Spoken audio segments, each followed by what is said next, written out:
ready? Yeah, I'm ready, gang. Hello, everyone, and welcome to Bevs with the Best, the show where I get the best guests, they pick the best bev, and we have the best sesh. Today, I'm here with Harto Falión. What it do, Dalton? Hey. Is Harto even the right way to say your name? Yeah, Harto is. Yeah, that's how you say my vocal name. Yeah. Oh, really? My vocal artist name. Yeah, Harto Falión. What does that even mean? I mean, it's just a play on words, honestly. It's just basically my last name is Barnhart, which is spelled H-A-R-T, and I wanted to use the heart as something. And my first name is Richard, which means heart of a lion. So I thought Richard meant Dick. that's just another name for it. Yeah, Dick means Richard. You know, it's just like another. It's like I went by Ricky my whole life. Really? Yeah, because my dad was Rich, my grandfather was Dick, and then I was Ricky. Oh, so, shit. Because they used to call me Richie, but it didn't stick because my dad used to be called Richie when he was a kid, so they just started doing Ricky. So it just kind of like stuck. Oh, with shit. that. Wait, what's that movie where the guy gets shot in the back with Ricky? I don't know. Bro, Boys in the Hood? Oh my God, you're young. You gotta watch that if you haven't. You know. No, that's a classic. Is it? Yeah, of course it is. Yeah, there's like this song where he was like, shoot him in the back, he's screaming Ricky. That's how. There's a bunch of songs like that. I feel like. No, it was like this one that my friend made. It has, Midwest. Yeah, I know about, bro. Yeah, Midwest. Well, you're actually wait. Is Virginia the Midwest? No, Virginia is still the East Coast. Oh, shit. It's basically Virginia is like half north, half. That would have been south. like a crazy transition. Like, Midwest. You from the Midwest? And literally on the East Coast, like we're still by the ocean. You know? Oh shit. So Virginia is still, like it's still the East Coast fully, but it's the transition from the north to the south, basically. Wait. Like, the bottom half of Virginia is southern as fuck, and then halfway up, like where I'm from, Northern Virginia is more north. Because there's West Virginia, and then there's like Virginia proper. Like, which one are you from? Virginia. Oh, just flat out. Yeah, West Virginia is to the west of it. It's its own state. Yeah, that's what I was saying. Yeah. No, I'm from Virginia, the state, 703 Virginia, Woodbridge. Nah, facts. Gang shit. The end of Northern Virginia, basically. Yeah. Wait, have you been to the Rich? Richmond? Yeah. Yeah. I've been there plenty of times. I used to make music with people out there all the time. Who? You seen Lil Nat? You seen Lil Nat? I haven't worked with him, but I've worked with stuff more in my past, like as a producer under Trip Dixon. Like everything with Goth Money mainly, and like other random artists that were out there like Cyrax and like everybody actually in Divine Council, like a bunch of random people, bro. Like, honestly, I didn't even. Yeah, like my first song that I got like up at all, like in a sense, like quote unquote up, like I got my first million on was with Cyrax. Oh really? It's the song called I Like. It's called which one? Like, I like riding out. I like smoking out. Hey. I like. It was like it was a Flying Lotus sample. Oh. And we couldn't clear it. Oh yeah, but it still dropped anyway because that was back in the day. It dropped because of SoundCloud, like Then I got the million on our own. Like Cyrax did the shit, like you know what I mean. And like Divine Council was like rocking at the time. I feel like Flying Lotus is like a pretty like unique thing to sample. That's something at the time, yeah, I felt like it was definitely. Yeah, it was like 2012. Damn. Yeah. I sampled a lot of like Aphex Twin and like Flying Lotus around that time for fun. Like it was just sonically it like attracted me, and I just like would do that shit. Nah, literally. There goes your bag. Oh. It's okay. It's fine. Nah. It's not gonna go nowhere.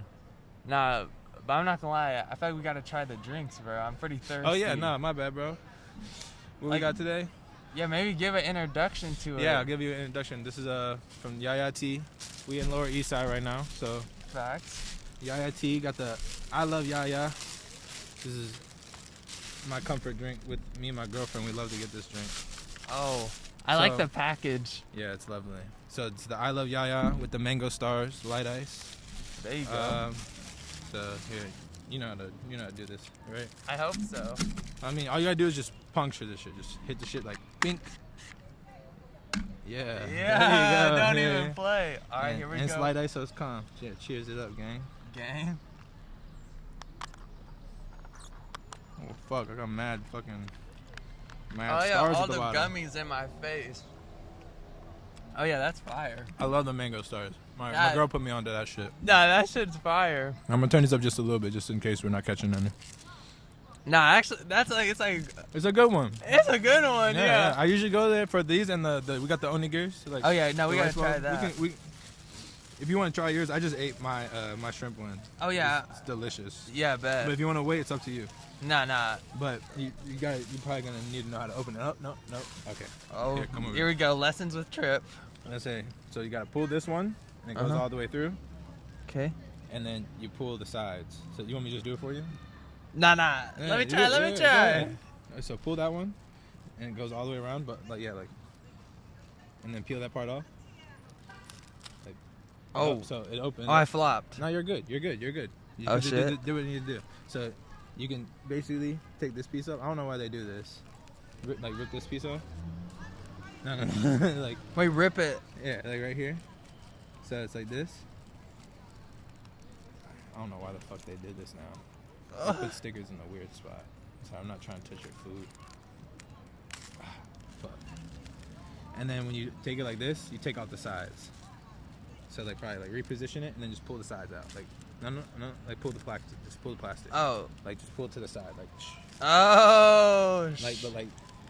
pull it out. Like pull it completely out. Like you know what I'm saying? Oh wait. This is the food. Wait, it's this big ass square. Oh my god, bro, you fucking. Wait, what am I supposed to do? It's an onigiri, so it's a rice ball. So you gotta put it back into the triangle, but we ripped it. Oh, okay. We folded it together. It wasn't just a you issue. Nah, it's okay. It's giving it some character. Try to fold it back down. Oh wait, I'm supposed to fold it like. Yeah, because it's be in the same position that it was in, like it's like a triangle. Oh shit. Oh, I flopped. Nah, this is a flop. This is a flop. Nah, you're good, bro. You're good, but don't eat it from the top because that's the tail. Oh, so you gotta eat it like this? Yeah, eat it from the side because with the tempura, the tail's at the top. So Oh shit. I clearly never ate this before. You never had onigiri before? Nah. Oh, word. Well, shit. I should have probably prepared you for that one. That one's always like the biggest stump for everybody. Oh, If they've never eaten this shit. Like opening it up is probably the most annoying part. Oh, really? Yeah. Because they used to never put that sticker there. They used to put it somewhere else, and you just pull it up, and it gives you the instructions. You just pull the sides, and it just comes right out. Yeah. And then you just flop it right back together. Nah, literally, looking at this, I just thought this was like a jelly donut. No, bro. Nah, bro. Well, you know Too sweet, too much. Well, you know the Pokemon, right? No. What? Bro, you I thought that always was want to talk to me about Pokemon. I be telling you, I don't fuck with Pokemon like that. Why? Pokemon is peak. Pokemon is sick. Don't get me wrong. I just never been one of those people. I got too many friends that are Pokemoned out, and I am appreciative more of the creative side of it than the actual act of getting into Pokemon. I was more Yu-Gi-Oh, Digimon and shit. I'm the opposite, because that stuff just scares me, bro. What is your favorite Yu-Gi-Oh? They're always named My favorite Yu-Gi-Oh? What's my favorite characters? Wait, what do you call them? Are they little Yugis? What's the cards? They're duel monsters. Oh, sorry, my bad. I mean, because Yu-Gi-Oh isn't the game wasn't called Yu-Gi-Oh. It's called duel monsters. Yeah, if I'm not mistaken. Because in the show they make the whole thing about Yugi is that he's the master of games. Oh shit! So Yugi is a character. Yugi, Yu-Gi-Oh. He's the Yugi-Moto. He's like Yugi. Yeah. Oh, it's like Yugi. Oh, you're going crazy. Wait, why is it called Yu-Gi-Oh? I can't define that part. Honestly, I really don't know. I think they probably just rolled out the tongue well. But Yugi-Moto is his name. Oh, that's tough. And He's it's pretty based dripped off out. All the main characters in those shows. I guess I appreciate. That's a super dripped out one, honestly. I appreciate the. Like how you said you like the creative aspect of Pokemon. I feel like I like that about Yu-Gi-Oh. Yeah. Because everyone is just super cool. Yeah. That's the level, that in Final Fantasy, it's bro, once all this, like archive drip like gets out of style, bro, I'm telling you, like I'm transitioning to like that. Like I want to be like that. Like that style. Yeah, like fucking Sephiroth. Like that's my goal. Wait, what's Sephiroth? From Final Fantasy. Oh, yeah. Well, bro, I mean, it's already there, but just in different forms. Yeah. Like but that's the same way I feel. The same way I feel about like Pokemon. The same way I feel about Final Fantasy. Like Really? I'm like a huge fan of Nobuo Uematsu, but I've yet to sit there and play a bunch of Final Fantasy games. You know what I'm saying? Like Yeah. I'm not too into the shit. I don't know everybody's name. I don't know all the characters. Like I'm not. I don't know. Like I'm not Yeah. really. I'm not crazy about it, bro. But like I appreciate the artistic, like approach. I feel like I appreciate the way that it feels, like the way the characters, like how you're saying, like how they're like how they stand out a certain way, how they all got their own style of shit, and like the style of it's very strong. The character of it is what stands out strong, and I think I'm way more into that. No. Whereas like Pokemon is like it has that as well, but it's just not in the same feel. It's not. I don't know. It doesn't hit the core. It doesn't hit my heart as much. Yeah, and I totally feel that, especially with Final Fantasy and honestly a lot of JRPGs for me. I feel like I just enjoy the world and not the people. Or like I just enjoy the people and the world versus the game, which you know what I'm saying? Yeah, like no, I feel you. I mean, like that's why when you talk to me about Persona and shit, I'd be like, bro, like I don't know enough about that shit. Yeah, I tried Persona like recently. That was like a game that felt like perfect for me because I don't even know if you know, but like I didn't know this, that the reason it's called Persona is like the monsters are like the embodiments of like people's insecurities. That's sick. You know what I I'm didn't saying? know that. Yeah, like that's why it's Persona, because it's like you have to unlock this form of you. Like that shit is pain. Like that shit is. Nah, I don't know why I put this on this table. Like that is literally the most nasty. Like I thought there was a napkin. Like nah, this shit's cooked. Nah. Hey, there's napkins right here. Nah, this shit is cooked. Next time we'll try that again another time. Nah, facts. Don't worry about that. Oh yeah, but I was gonna tell you about this actually. Why I said jelly donut is because in like 4Kids. I'm talking about the channel. Yeah. Yeah. What about it? Well, like on the American dub of like all the anime that they brought over, they would like censor everything. Oh yeah, I know about that. Yeah, and like for some reason Onigiri, like Ash and Brock and Misty were like eating onigiri. Oh yeah. No. I remember that. I forgot about that. That's like and they replaced like all the guns and that shit and everything. Yeah, they replaced literally a lot for the American one. No, for One Piece, like there's like a scene where some character, I've never watched it, but like he has a gun to his head, but instead in the 4Kids dub, they like literally give him like a balloon hammer. Like this is supposed to be an intense scene where he's like literally getting like. But it was 4Kids. That's why. Yeah, and literally. they didn't know shit about that shit though. You know about that? You know how they got One Piece? How? Because it was like a part of a package deal. Oh, what? Like the whole thing with the 4Kids shit, they only wanted like shit that was popular, like Pokemon. That's why like all the stuff that was changed in Pokemon was changed. But they did the same shit for like One Piece. And there's like other ones. I don't know if it was Shaman King was another one that was picked up in that. Like there's like a bunch of different ones that they picked up, and One Piece just so happened to be in the bunch. Yeah, Man, that shit. I don't know. I was a One Piece fan like when I read manga and Shonen Jumps like and shit, but like I didn't grow into it more because I watched that shit and I was like, this shit's whack. But that's because I watched it on that time. You know, like, oh yeah, when like I was young. You feel me? Like I was like third grade. So you were seeing the dub like what I'm talking about. Yeah, I saw it on TV. I wish I was that age, like when this stuff was going on, like seeing the like renaissance of anime. Because like in the early 2000s, like I always look at it like this shit was a complete takeover. Like everything wanted to be anime, everything wanted to be Japanese, everything wanted to be Pokemon, and hell yeah, I feel like even now like everything's like super Asian influenced like too, but like very much. It's like, way more now, but it already was back then. I mean, I saw that shit change too. Like when I was hip to, I was like, man, I wish I was more hip to all these other old ones. The same way y'all like thinking about the shit, but there's just more now. Yeah, literally. Like when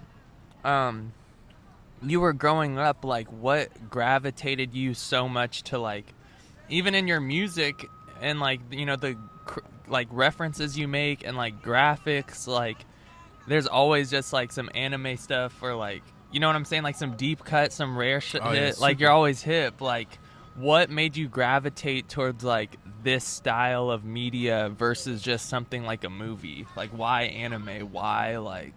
Well, I mean, I think it's all of it, but anime stuff like attracted me first. More cartoons and things like that. Mainly was like cartoons at first, and then anime. Like I got into that, and like clearly like manga and shit. But like the Japanese style of like clothing, you know, like super into skate thing. He's like one of the old designers. He like made the Bape logo. Oh, really? And the Billionaire Boys Club logo. He's like one of my like, I guess like inspirations as a graphic designer, because you know like I do like a lot of my own graphics and everything. So it's like that's kind of been my approach. Is like the people that like I was inspired by were people in those fields. Like the same way I mentioned like the music tip with the Nobuyo Matsu. Like it was all people that were in the Japanese field working, you know, or were Japanese doing these things, and I think they just had like a certain approach to it that was like more tasteful. Same with like, the clothes and shit that I wear. It's like, hell yeah, bro. Similar, like I don't care about a lot of designer and shit like that, but I do care about like certain qualities and like certain detail to attention. I think like a lot of the anime and like the Japanese influence, like the attention to detail is what attracted me a lot. No, literally, like the little things like that like stuck out. What made you decide like I want to do it all, or like what's like the process of that? I mean, I think it's more the negative attributes of like what myself is than more positive, but it can be both, you know. But like I think it's just me being a perfectionist and knowing the ability of what I can do, like as a creative. Everything that I've done, I've definitely taken the approach to be like, okay, let me do this with somebody else, like, or like I'll be like, I want to do this, so I try to do it, and it's like shitty, and then I'll try to do it with somebody else, and then they'll do it, and it's like even shittier. So I'll just be like, fuck it, I'll just take back over it.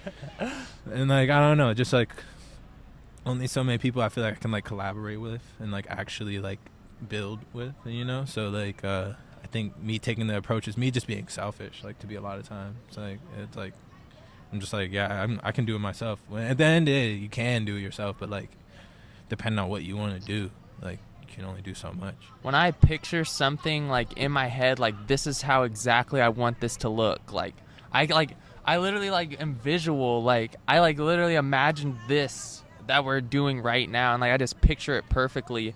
And I just swear, like every time I've like ever tried to like ask for help or like work with someone, they don't do it the way that I can. Or I picture it. Or is it the way you picture it? And that's the part that you gotta like, I don't know, find the middle ground of. Because like sometimes when you picture it, you know it's something you fucking cannot do. Like I'll picture some shit and I'm like, dude, I know I can do this if I had the budget, or if I could do this if I had the tools. And sometimes you can really push it and find the right tools and like make something sick. But a lot of times when you have that vision of something that you want to do, like you end up making something a little different than what you actually want to make, and a lot of times it's better. I just feel like that being so close is like better than like just like being spot on, because like you're learning and there's like room to improve, and like maybe that it wasn't meant to be exactly perfect. Never is, because nothing's perfect. Nothing's perfect. That's the whole thing. So being a perfectionist definitely doesn't get you anywhere in that sense. Like you'll just end up running yourself in a loop. Yeah, literally. But I mean, I don't know. It all takes the position of what you want to be. And like me, I've always seen myself as wanting to be like a sturdy artist in a sense, like something that's like, oh, you look at my shit, you know it's me, or like you hear my shit, you know it's me. Like you see like something that's like my merchandise, you know it's like done by me, you know, like you can tell what's done by me. Or if you see somebody else's merchandise, you're like, oh, that looks like something Trip did. Yeah, literally. Know? So that's what I think is like draws me the most to you when I first found you. And you know, the way I found you was like super funny. Like I was actually like with Calvo. Oh yeah, you told me that. Yeah, I was with Calvo, and it was like this night that like Surf Gang was like fighting and like falling apart. And then he decided to call you and be like, yo bro, hold that shit down. Like you're the hope for Surf Gang. And I like had never heard of you until that point. And then I just like kept a tab on it. But the first thing that like you did that like really grabbed my attention, and I feel like before you told me or I found out that like you were Trip Dixon, I had like obviously like listened to some stuff that you prod, like that Baby Go Yard song. Yeah, that's like one I remember. But like when I first found you, like, I think the first thing I ever remember was, like, the snippet video for, like, Sid from Skins, or, like, it was, like, something with, like, a diner, or, like, you got an acai bowl, or... It was right here. Oh, shit. Yeah, we was just talking about that. That was literally right here. Yeah, like... It was literally right here. Wait, is that the right song I said, or, yeah, like... Sid from Skins. I used to live right around this corner, and I get acai at this spot every day. Every day. It was like my like keepsake, in a sense. Like, it was just my like super comfort food. Like, every morning I'd get it. It'd make me feel really good, make me feel really happy. No, literally, like, fruit has like... It was like when I was making that project. Up. Yeah. It was like that. I was making I'm My Worst Enemy, and then I was working on Academy, and Cam was like living like Midtown, and I basically would like go over there and we'd make shit or whatever. And there was one day we were over there and he made that beat with the homie Lavish. And then I came with that melody, and when I came back here I ended up like not finishing the song. Like, originally Mo had hopped on the song. I just had it, like, I didn't have the verse yet.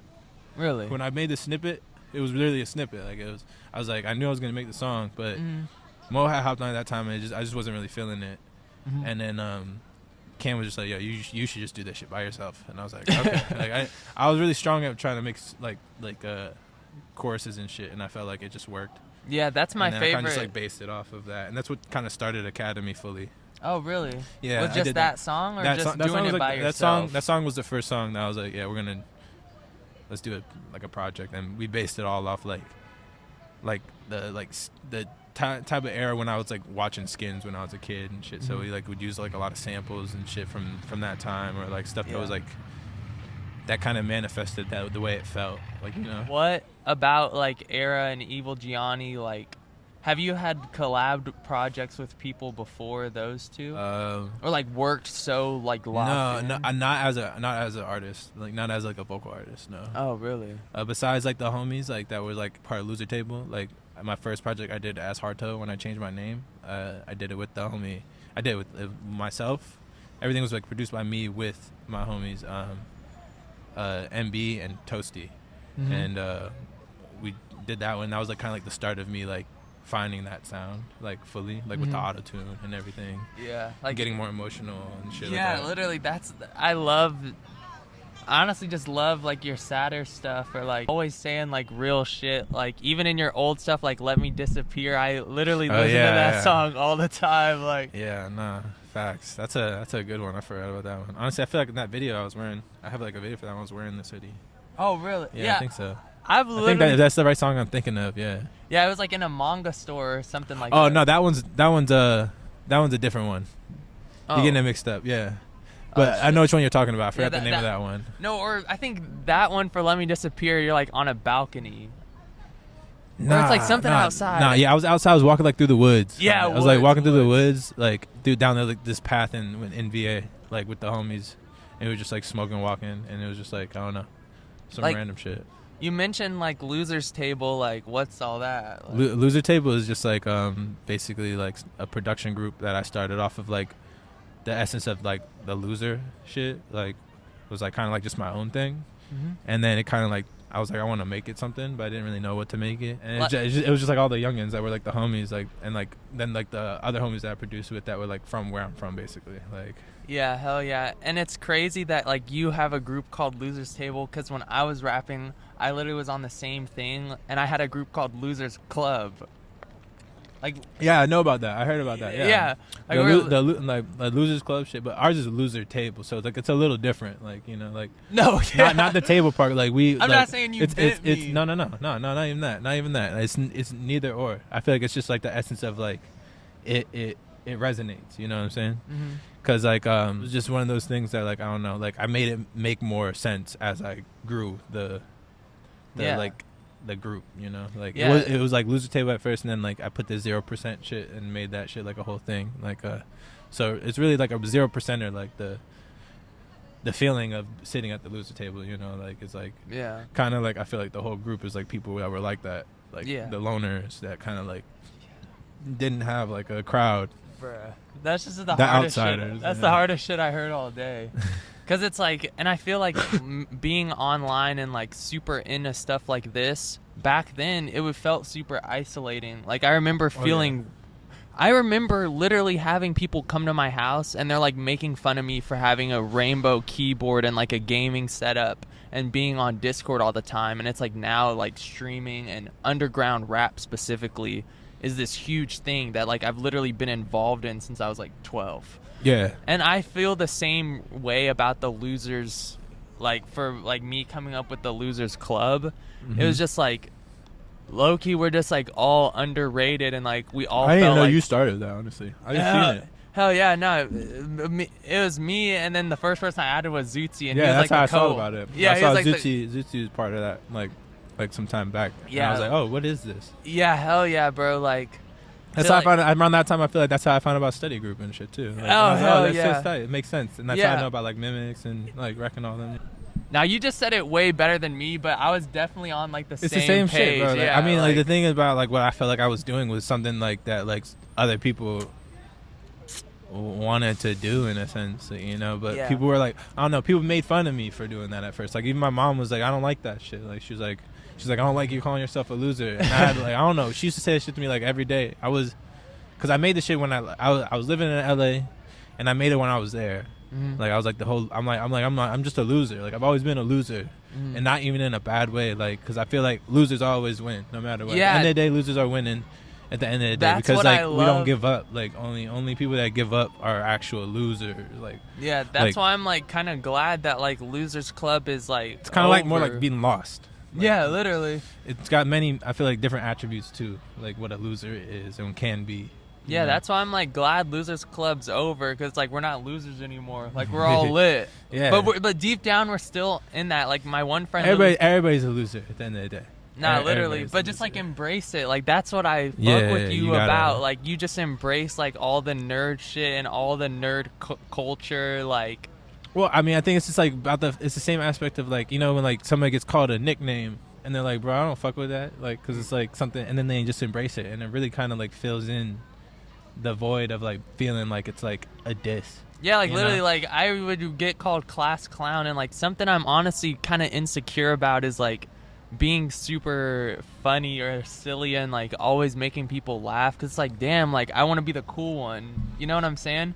Oh yeah, everybody wants that a little bit, you know. Yeah, like I want to be. That's how I felt. Like that's why I ended up just making it. I was like, bro, let's make loser shit cool. Like then, yeah, because like it's kind of like being on some like, okay, like, oh, you think I'm a loser type shit. Like, okay, I'll show you what a loser is then. Like, nah, facts. Like you're locked in your room, like being nerded out, like making these beats. But now that's the cool shit. Now like being a nerd is the cool shit. Yeah, exactly. That shit was not cool when I was growing up, for sure. And I know for like, especially during your time, it was like not the same. Like, you know, because we're so many, like we're like what, like 8 years apart. Like, yeah. Oh, you're like 22. I'm 20. 20. Oh, you're more years. I'm 29. So.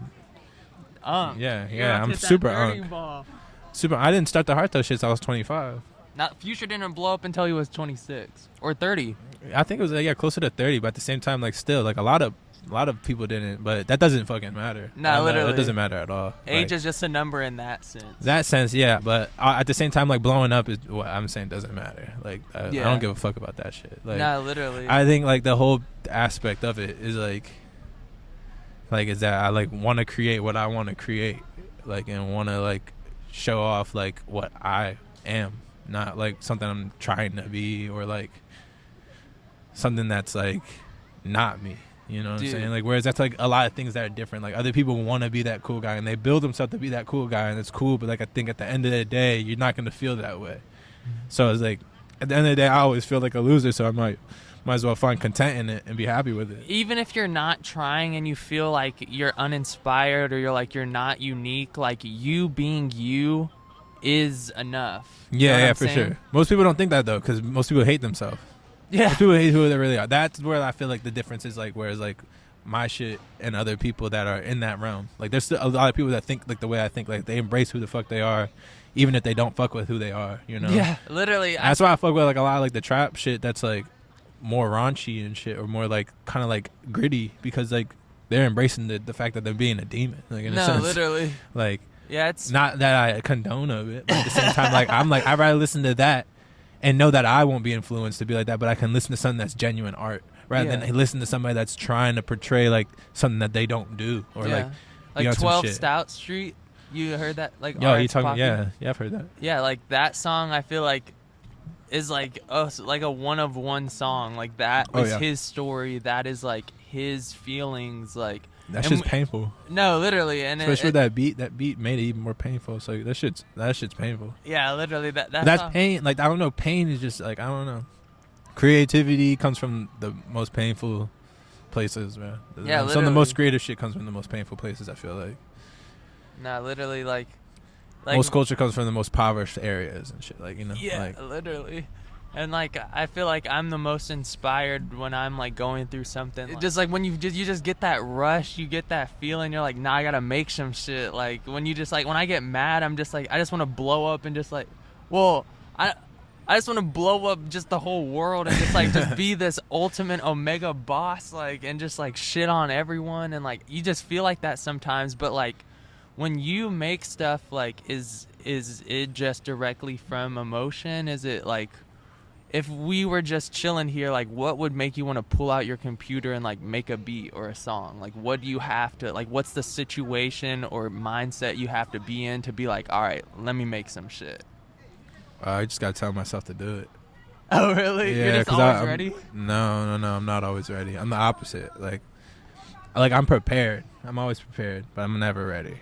So I have to like tell myself to just do it. Like, you know? Yeah. Cause like I am like totally like that person that's just like I don't know, I'm not feeling it right. Maybe I can't do that shit. Like honestly, I should probably wait till I feel more comfortable. But then you gotta really just be like, fuck it. No, I'm uncomfortable. I'm probably gonna make something better. Nah, literally. Like in the most uncomfortable spaces, I've definitely made some of the strangest stuff and like some of the stuff that I feel like the most content with. Like the Paranoid track that I made, like that was all accident. Like me fucking around, like the double vocals and shit. Like I made it, and this person that I had that was over was like an old family. I mean, not old family friend, old friend. That like we were having like kind of like an intimate conversation about like I don't even remember particularly, but I know that conversation. I was just like, dude, I gotta get away from the conversation, and I just started continuing that song. Like I just played it, and they're like, this song is really good. But like, yeah, it's all purely emotion at the end of the day. Like if like something really forces me to do it, it's gonna be my emotions, like for sure. Like all my saddest stuff I made because I was sad.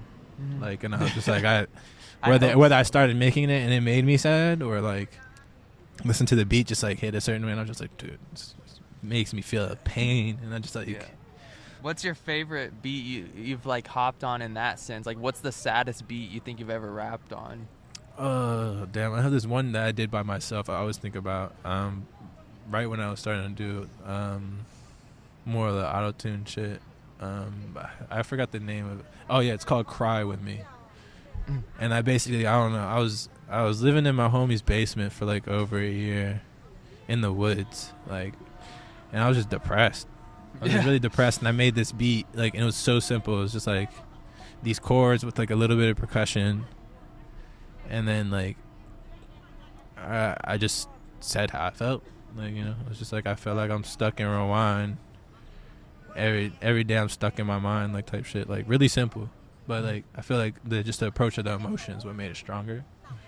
And yeah, I don't know, I don't really record like unless I'm in a comfortable position, like standing, sitting, however it's like what they all said. But that one I just recorded like sitting on the floor in the middle of the room, just like made the whole beat, made the song. I was just sitting there, like, and I was in probably the most uncomfortable position I like was at the moment, but like life-wise and like actually how I was sitting. Yeah. Like, and I just did it because I wasn't thinking about it. I was just thinking about like getting that out. Like, dude. But that's like a song people don't know about. Like, yeah, I don't think I've heard that. Yeah, one. No one really knows about that one. And it's like kind of like I don't know. It's like one of those songs that I like. It's on my Trip Dixon page, but like I'll like private and unprivate because I'm super like I guess like not I'd say embarrassed about it because it's me showing my sadder side, and like I actually cry on the song, like, and oh wow, yeah, that's why it's called Cry With Me. Like by the end of the song I'm like just crying. Holy, I cried on a couple songs, but people you can't really tell. Yeah, like there's this one song I made. It's kind of similar. I made it actually at the crib over here with Pent and Harrison and me on the beats, like called XVXV. FFDF, like some random letters, because I couldn't think of a name for it, so we just kept it whatever I named the file. But that one I was just like, damn, that shit was painful. Like, I felt like I was just thinking about so much shit, and like I don't know, like I was like, before I even finished the song, I was like hitting a pen. I was like, bro, I don't know, like I wanna make something to this, like make a video. And the video was just like kind of like, the idea was like kind of like me just, I guess, like it didn't even need to be done. Like it was just, but me exiling the idea was like what needed to be done, like in my head, like to like just express the idea, because I was like, I want it to be like running from something, like it'd be like slow motion, like running, but then I'm like beat up by all my friends, like getting jumped by all my friends. I have no idea why I came up with that, but I felt like it was like kind of like how I felt in the time, like, you know, I felt like I was getting beat up by like everyone I loved, you know. Dude. Like in life, but like not because of them, like not in the sense like they did it intentionally, but I just felt like the world's beating me up, everything's beating me up. That's how I kind of felt. So that song kind of, I feel like, resonates with that as well.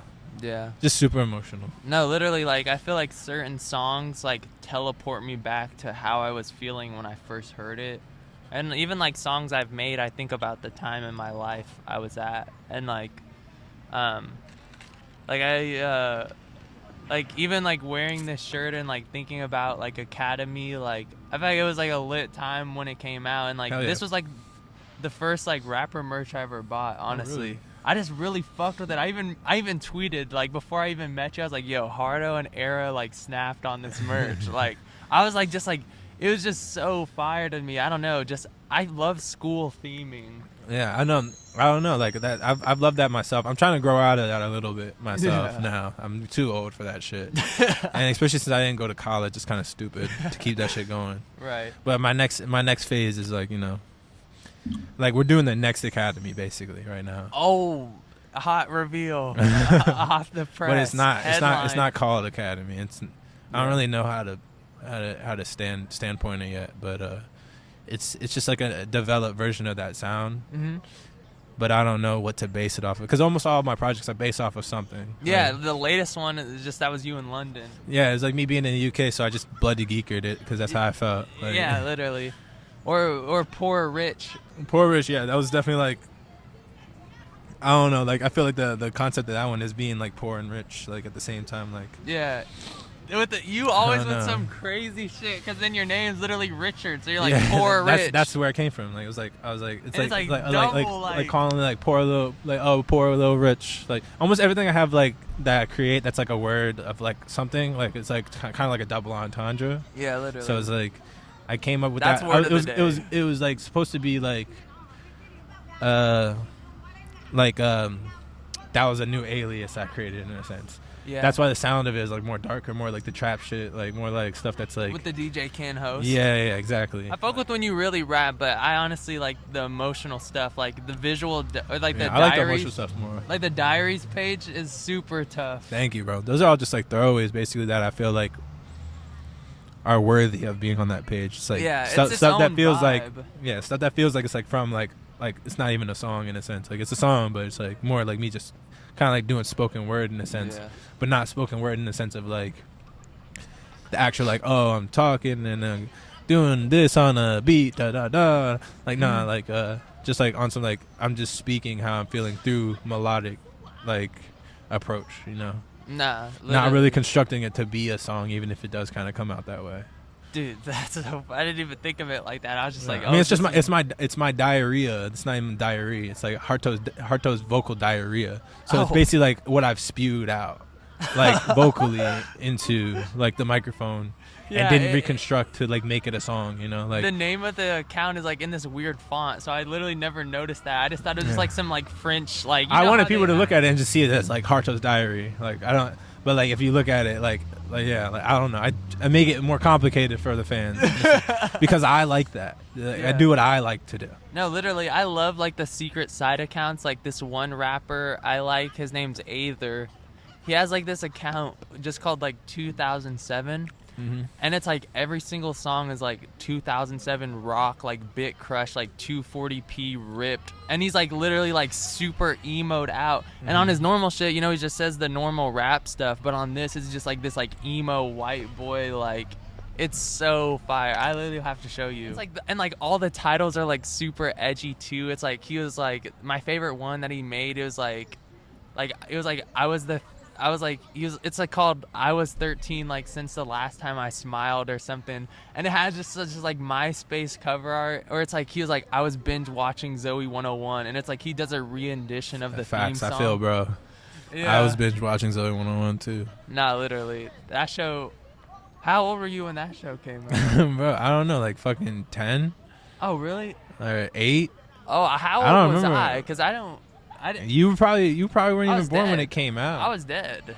I was in the balls.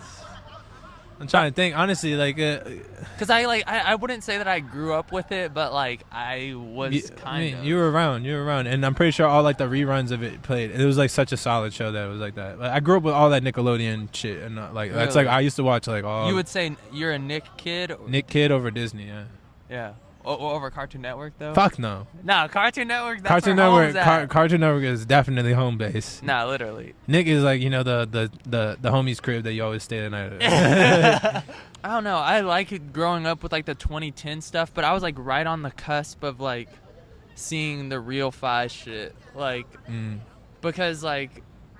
But you can still see the shit though. Yeah, I know, but like experiencing it in the moment. Yeah, that shit is nice. It is nice, but a lot of things I grew up with, I didn't like, you know, get to grow up with. I had to like go back. Yeah, no, that's how not my kids. My parents did it for me. Like I grew up watching like He-Man. Like my dad had old DVDs of like all his old favorite shows. That's cool. And I started watching like old Transformers. My first ever sentence I learned from Transformers, and it was like, really? "This is a face you can trust." Like that's crazy. Yeah, that's a crazy first sentence. Like that was from Optimus. This is a face you can trust is insane. Yeah, I appreciate what you got that's going on now. Yeah, because literally I can't imagine growing up and being like telling my kids like, "Oh yeah, when I was your age, I was just doom scrolling and watching Skibbity Toilet."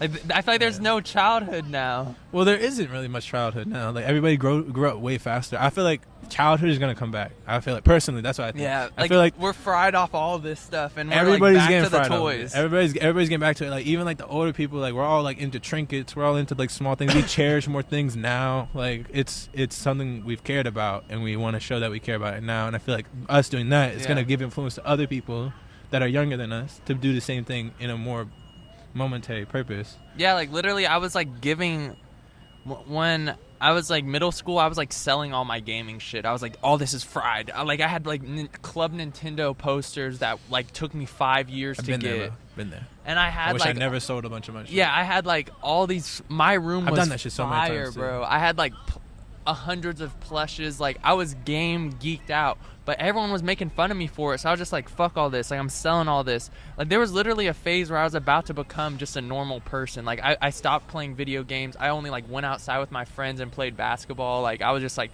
I'm sick of being this gamer. I'm sick of liking Pokemon. I'm sick of like this is. I was lying to myself saying it wasn't me, but I felt ashamed of just like caring so much about this. But now like literally like before we even started this, I just started like looking for a place where I could find like a trinket, like a toy, we could have went to that's the shit that we could have went to if we had time like to do that beforehand. We would have done that.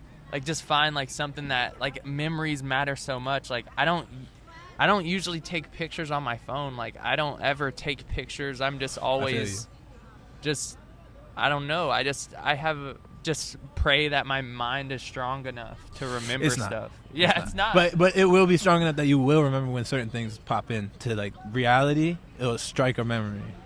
Yeah. Like I was on tour and Gianni gave me this like big golden chocolate coin he randomly saw, and I forgot how much I loved. I like had an obsession for chocolate coins when I was a kid.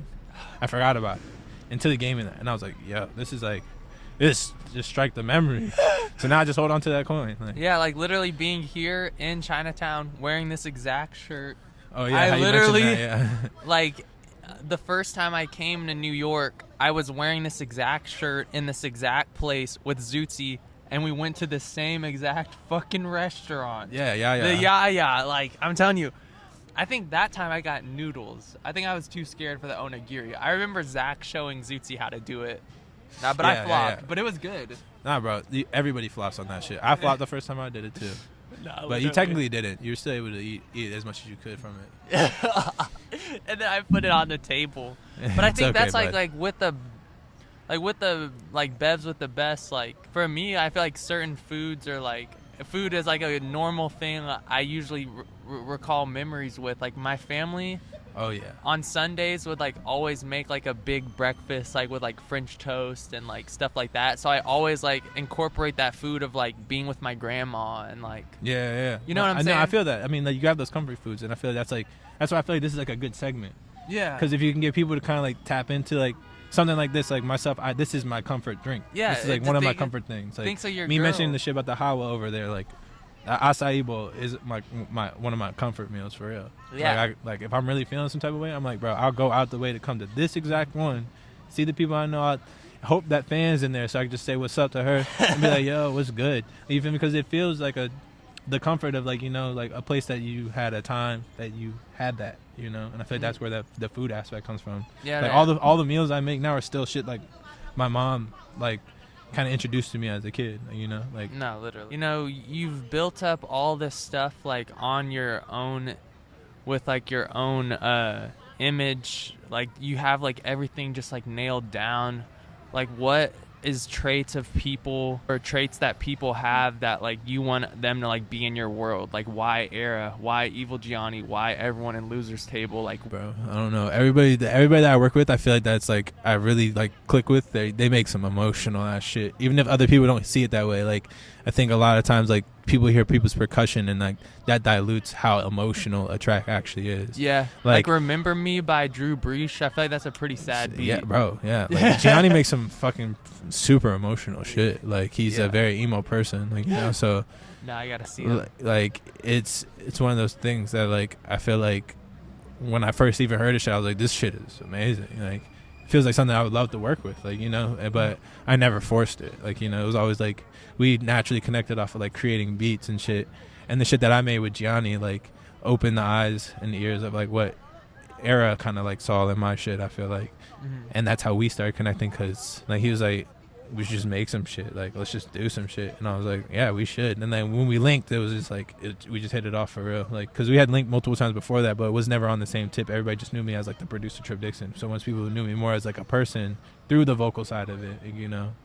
Yeah, like I know it's contradicting to what I was mentioning about like Harto's not a person. Like, it's just my expression, but that's still part of it, you know. Like that expression is what they caught on to. Yeah, and they're like, oh, this is what this person's on. It's like it actually works with what I'm doing, like because those people are, I feel like know as well that their shit's quite emotional. Like Era, his shit's very emotional too. No, literally. Like you listen to this shit that he does by himself, and so you're like, bro, that shit makes me cry. No, literally, that Green Day X, I like. Bro, that's one of the like one of the best.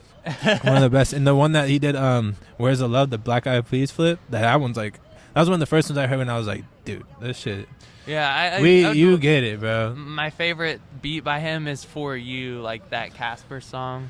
That shit is so hard. I don't even think I remember that one, honestly. Yeah. But there's a lot of shit that he did with Casper was great. Casper was one of those people I feel like that was like really tapped in emotionally too. He had that like approach. Like, do y'all have a song together? I don't know. We had a song together, but it was everything fell out. Like once the whole group kind of fell out. How I see Surf Gang is like how I always see Surf Gang is like it's a family. You feel me? Like it's something that like we've all put something into to build, but like the side of what everybody else sees is more of what the business side of Surf Gang is, in a sense, like especially now, like because it's more of a label now, so it's just a label. But like for me, like the sound of Surf Gang is what is Surf Gang. Yeah, literally. Like the producers are what Surf Gang is, in my opinion. It's always been that way, in my opinion. It's never been the artist.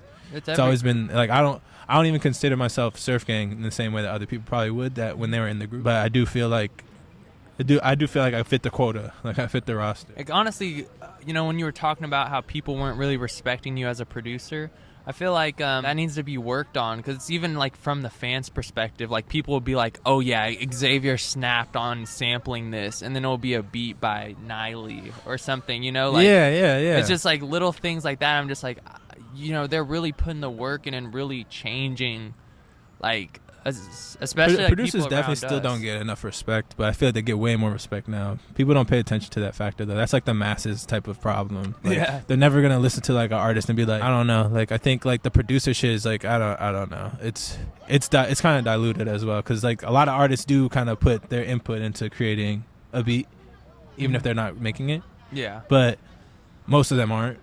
Like, you know, like I'm pretty sure like, you know, Xavier is one of the people that actually do, like, because he actually thinks about his shit, it seems like, but also like kind of doesn't. He just doesn't, and he just has like his own sound. Like, and he's just already like been on working it. with the same people that he's been working with since he started. Yeah, so you exactly. they just have like that foundation. Yeah, exactly. Like it's unspoken. They're like, I know you're about to slide on this. Hell yeah. Do you have like a favorite producer to work with? I love working with Era. Really? Yeah, I love working with Era. I mean, only projects I've really been putting out like are with like Gianni and Era. Those two. Yeah, that's why I said I feel and then like I've done multiple things with Pentagram. Like I love working with Pentagram. I love working with my homie Zach, you know, Chain Held. yeah, Like, hell yeah. but like we just haven't created, I don't know, like song wise we created great songs, but like we haven't created stuff like on the level of what I really want to create. Like, you know, but like when it comes to like us, like we started with making beats, so like we always make beats like it's nothing. Like we make crazy beats. But no, just like taking that like level, even though he's like your bestest friend in the universe, like caring like about your work that much, just be straight up and be like, yo bro, like we just gotta figure this out, instead of just like making yourself collab if it's like not there at the level you want. I collabed with enough people to be like, all right, I don't need to keep just collabing with people just because their sound's cool, you know what I'm saying? Like, now one of my favorite projects last year was that collab tape with you and Nolan. That's one of my favorite projects I've ever made. Yeah, that shit just was pain. Like, how did that happen? I feel like he's such a rare, like, honestly, that's a goal. I'm putting it out there. I really want to get him on Bevs with the Best. Like, that'd be crazy. He's one of my favorite rappers. It was like two worlds combining.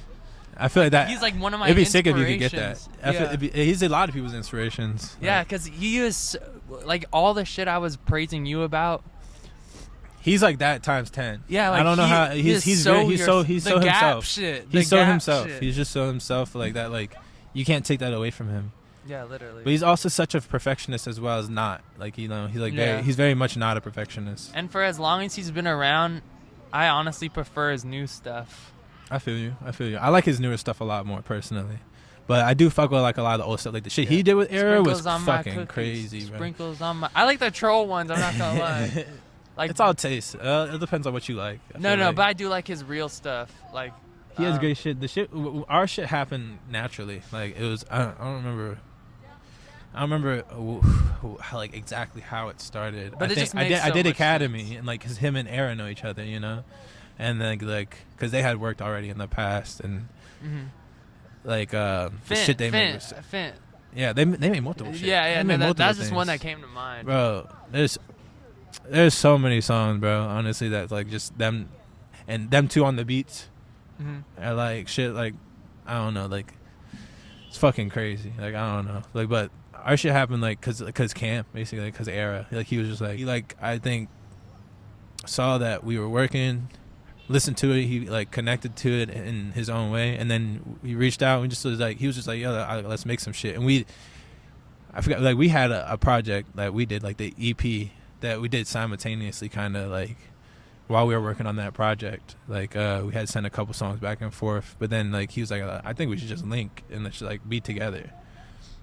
So like I went to Virginia Beach, chilled with him for like a day, and then from there I went and like went back home, and then we ended up he was just like, I think I just got to come to where you're at, and he ended up just coming up to New York a couple times here and there. And we were just like, when he was here, like we just locked in honestly, and like was like, let's just get this project like solid, like make a solid project, like have a basis to on it. Another page, like that was my idea. I think like I kind of had to push for that one a little bit. I thought it was just kind of cool to have like a different page for the project, so we could both like not put it on our pages. And like, I don't know, I'm very like, I care about presentation, and like I don't like flooding my SoundCloud with a bunch of like single songs. Like, so it's nice to be able to like repost like a project and to like have our own page. Like I thought it was like kind of cool that like kind of expressed us a little bit more too, you know? Because like I feel like everything has its own specific vibe to it. Yeah, and with that project we worked so much towards like the creative design aspect of it, like and the aspects of what I would do for like almost any project. We did it together, like, you know, like making the cover and making like all the little like track covers and taking the PSP references. Yeah, and, like, you always like we took that, yeah, like the little like small things of the characteristics of what we fucked with at that time when we were doing, as well as like what we fucked with together, like growing up and shit, like, and brought all those aspects together. Like that's why like in like the first song when it starts, like he like recorded like the PSP like loading up and shit like that. Like that was him like loading. I don't even remember if it was, I think it was his PSP that he loaded his shit up, or if it might have been mine, because mine's like fucked up, so like, it had jumps, like it takes forever to read the disc. Now we gotta get on when you always drop a project, like every song has a different cover art. Like why is that? I just like the way it looks. Yeah, it does look pretty cool. I think it because everything has its own like I guess aspect of feel, like, you know, like, and I feel like the cover doesn't always express it. And I think back when I do something like this, I think back to like the Demon Days, Gorillas. Yeah. And if you like open up like the CD, every song has like a picture of its own for it. Oh, I never even knew that. Yeah, like not many people would know unless you had the CD. Yeah. But like yeah, when like I look at it like as like, you know, Stray Mutt, like everything was like all different things, but they were all dog related. Yeah. So like everything was like dog that I saw like watching something that I really fucked with, or like the actual dog I was with, because like I was like taking care of like my girl's dog with her like at her crib, like, and like, or like the dog's toy that looks like a dog, and like little things that were like tiny little attributes that were like visually pleasing to me, that I felt had enough connection to, like, you know, and like I wanted those things to like kind of like sit. Like I honestly take a way too much time to pick those pictures sometimes. Yeah, like you like I feel like your pictures are like this epic setup. Like they just look so fire. Like I really I literally just sit there staring at the screen, like, and playing the song over and over again to like make it fit. Like, and if it doesn't work, like I'll go back, I switch it. I don't care. Now like, that level of care is crucial. I care so much that I don't care what anybody thinks that I'm gonna do about it. Like, you know. No, literally. Like that shit definitely just comes from me trying to express the song a little bit more. Like, you know, it's definitely like a little overkill, but at the same time, I feel like it's worth it. Like, what's like the process of like matching the picture with the song? Like, I guess I want to know that'd be helpful.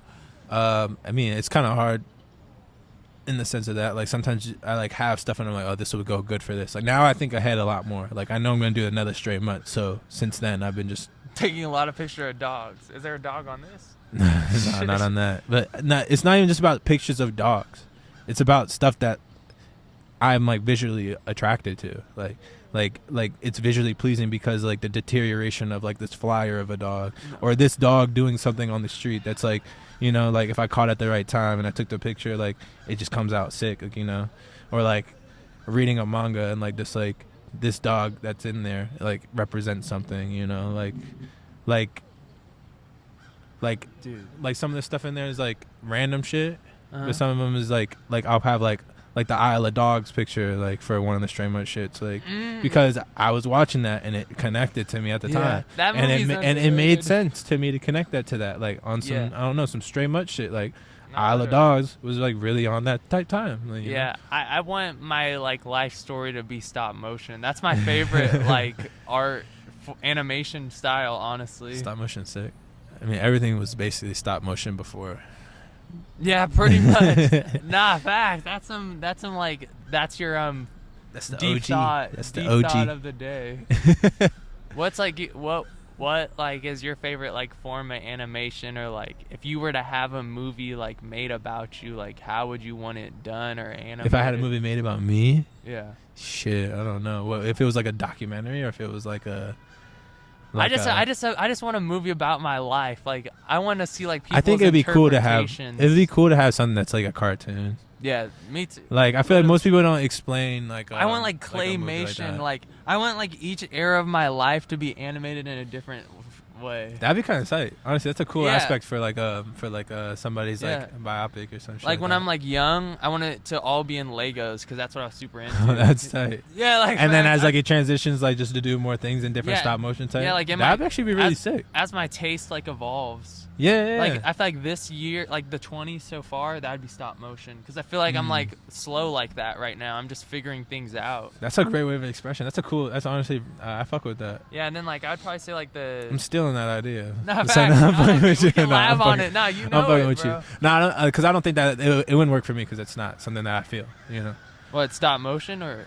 that aspect of the way you portrayed it, like the whole, like it would I'm be going this, slow. then this. Yeah. Like that's something that I think is cool. Like you know, and like Progression. that fits from what like I've heard from you about your life. You know. Yeah.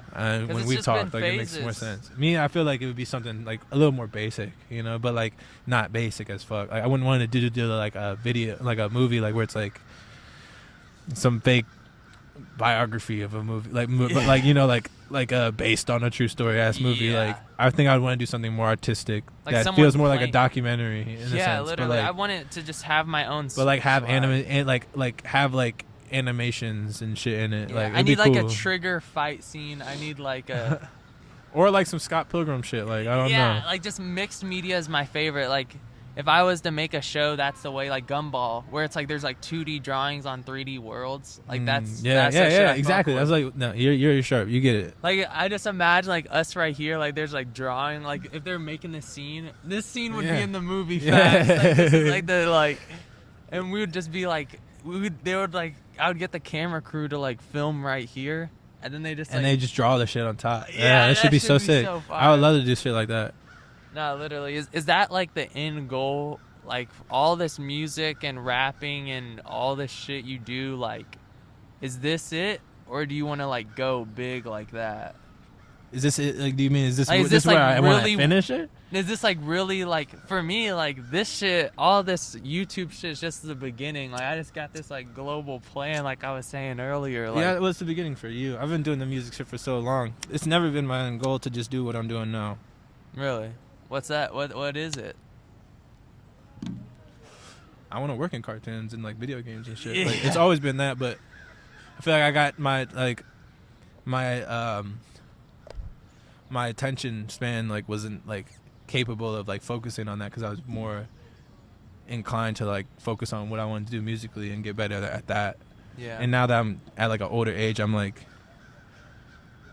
okay, like I want to keep doing the music shit for sure.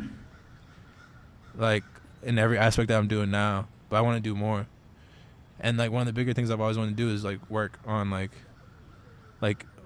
not necessarily just, I want to do like Foley work and do shit like, you know, like making a soundtrack for something, whether it's like curating something or like actually producing it.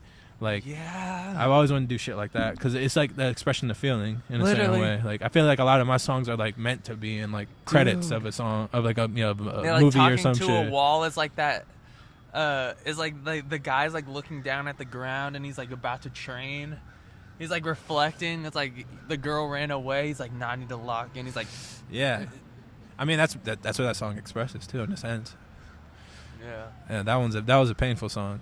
yeah. That one's That's like a love. It Like, I just don't make sticks love with me. songs, but that one's like a love lost song. You No, know. literally.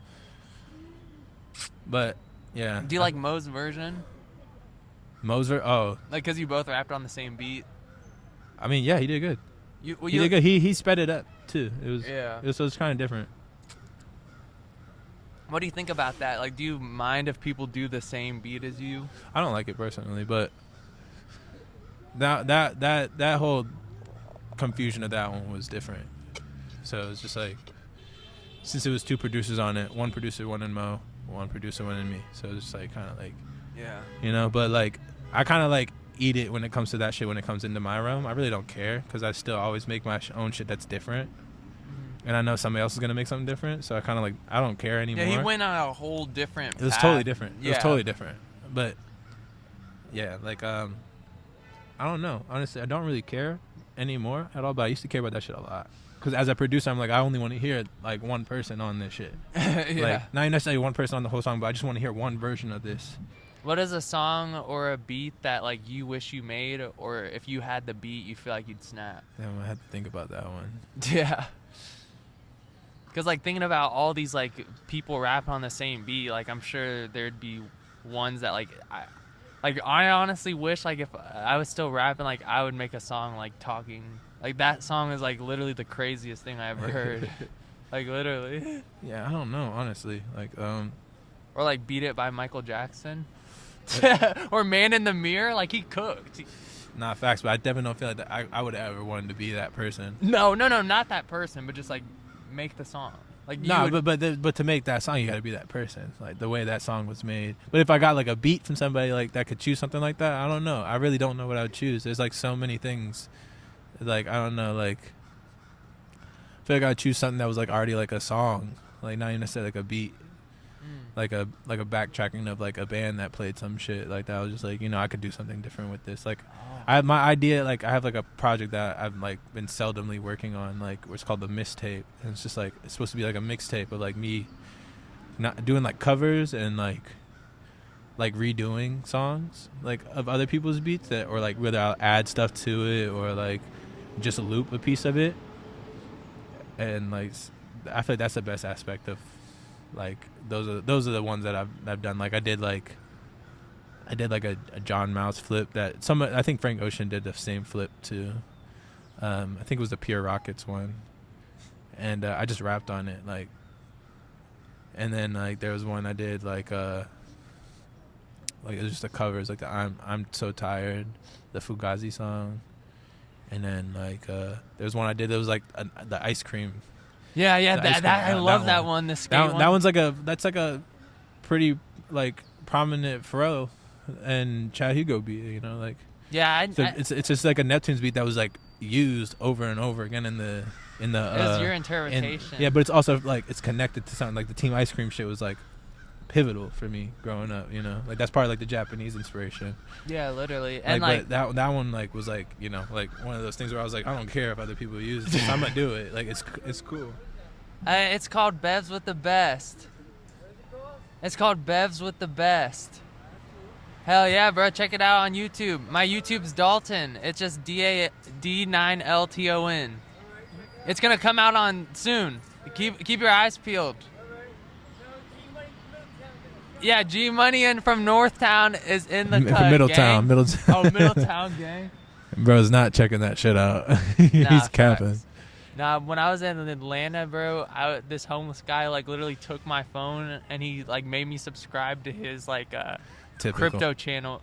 Like he's hella into crypto, but he's homeless. I'm like, well, that's the reason why. Yeah, I'm dead. Who knows, bro? Might be up now. Who knows? No, facts. This was like 2 years ago. What's your favorite place to like go to like make music? My room. Really? Yeah.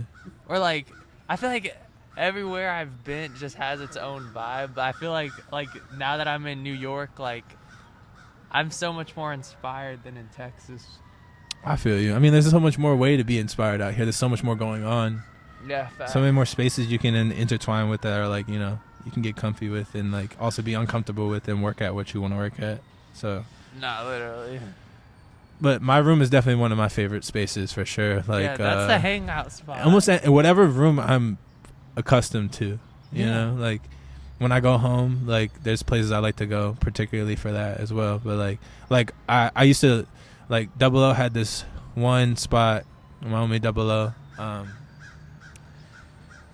he in Alexandria, he had this like this apartment, and it was like had 2 rooms. I don't know why. He had like one room that he used as a studio room, and they'd always cook up in there. And like boys always just be like fried out, just be in there, just like making music day by day, like making mad beats, doing whatever. And then from there we ended up just like, what is it, like I was working on my best friend on my worst enemy at that time, and in his like, so it was like the living room, and then on the right of the living room it was his bedroom, and then on the left of the living room. It was the other room, which was like the studio room, quote unquote. And he would always be recording there. He was always like a workaholic, so he's just like always working on shit. And I'd take my time. Like I like to be in my space alone. Like I like to do shit alone. Like when I'm recording, especially. Like so he had this closet that was in his room, and he would never use it, but it was like a walk-in closet, and it had a shelf on it. One of my favorite places I've ever recorded. Right. And like I'll just go in there and trap myself in there, like for like days. Yeah. Like, I'll just be in there. Mine at home, like where I feel like I came up with my best ideas and like just like felt the most safe is actually the shower, like my dad's shower. And also my mom's toilet. Like she had her own restroom. Like separate? Yeah, separate from us. And I would like just go there and sit, like just literally just on the toilet lid. But it was just like the amount of space and just the way the room looked just like made me feel safe. Yeah, no, I feel you. I feel you. And just even now, like in this new apartment, like I just want to spend all day in the shower. Like showers really give me comfort. Spot? Yeah, like I don't know. That's your real thinking zone. Yeah, literally, like. Because I just feel super vulnerable. I'm just naked, and I just, like, I'm just thinking about it, like, oh, where the hose at? Yo. Yeah. No, I'm dead. Nah, fucking... but that's just like a comfort thing, like, you know, like. Yeah, but I feel like it's my spot though. Too. If that's your spot, would you set up shop in there? No, if I could, no, maybe I'll edit this podcast in the shower, but I won't turn it on. No, I would actually. I think if I was at Texas, I would edit this podcast sitting on my mom's toilet, like on I feel this that. laptop. Okay, I get what you mean. Because like I'm not like shitting, I'm just sitting on it. Yeah, no, I get you. But not. I don't know if I would like sit in the tub, but like the act of taking a shower calms me down. Yeah, I feel that. But like if I was to actually like edit this, I would sit on my mom's toilet. Yeah, okay, I get you. Yeah, but you had like a way more thought out one. But I'm not sure. I just like the space because at home, like the toilet I had, it just made me feel comfortable because like my legs would literally hit in the sink area. Yeah, it seems like you have like a sensory thing, like a sensory space. I care about that too. Like that, the sensory thing is a big one. That's why I was saying like that closet that I'd go into, like to record, like it had this sense of comfort and sense of accessibility, and like it was resourceful because I could walk in there, set up. It takes me 2 seconds to set up. I had the shit set up here. I could leave it there, and I could walk out. I can go get coffee. I can like go pick up the stuff in the grocery store, and I can come back into that spot and just get hella geek and just be in there for hours, just recording and recording. It just. Them locked in. But what if I was sitting in the if I was sitting in the living room and everybody's in the other room next to me? I'd feel like too much is going on. I'd hear my sensory would be overloaded. Like I get super sensory overload if I don't have like that comfort space. And yeah, so you wouldn't. You know, like I love recording in my room, but like if my girlfriend's over, like I don't really like recording when she's there because she reacts to me recording, and I can't feel like I'm alone. Yeah. So she'll be sleeping and shit, and she'll be like, oh. She'll start hearing me like recording, especially like the auto tune shit. It's like stupid.